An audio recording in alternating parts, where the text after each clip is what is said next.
সমস্যা নাই। আমি কিছু বলছিলাম, তুই তোমার বাসায় যাও। বাংলাদেশের আইন কতটা জঘন্য হইলে এর মতো একটা মহিলা ধর্ষণ মামলা আমাকে দিতে পারে? 50 বছরের একটা মহিলা আমাকে ধর্ষণ মামলা দিচ্ছে। তাকে কিভাবে ধর্ষণ হয়? তোকে কিভাবে ধর্ষণ হয়? সেটা তুই কোর্টে যে প্রমাণ করিস।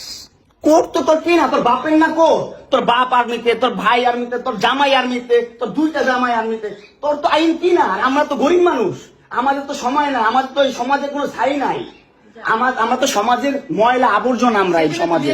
আর তোরা হচ্ছিস সমাজের অনেক উচ্চমানের মানুষ, অনেক ক্ষমতাবান মানুষ, এই জন্যই নাকে দড়িটা ঘুরাইতেছিস আমাকে, তুই বুঝছিস? হ্যাঁ, বিএমডব্লিউ নিয়ে যোগ্যতায় চালাই, তোর টাকা দিয়ে চালাই না, যোগ্যতা চালাই, কামাই করে চালাই। হ্যাঁ, বড়লোক হইতে পারবো না? কোথাও লেখা আছে গরিবরা বিএমডব্লিউ চাইতে পারবে না, গরিবরা বড়লোক হতে পারবে না? কোথাও লেখা আছে?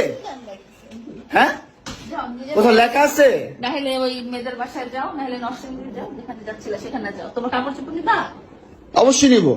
দাও, ব্যাক করে দাও।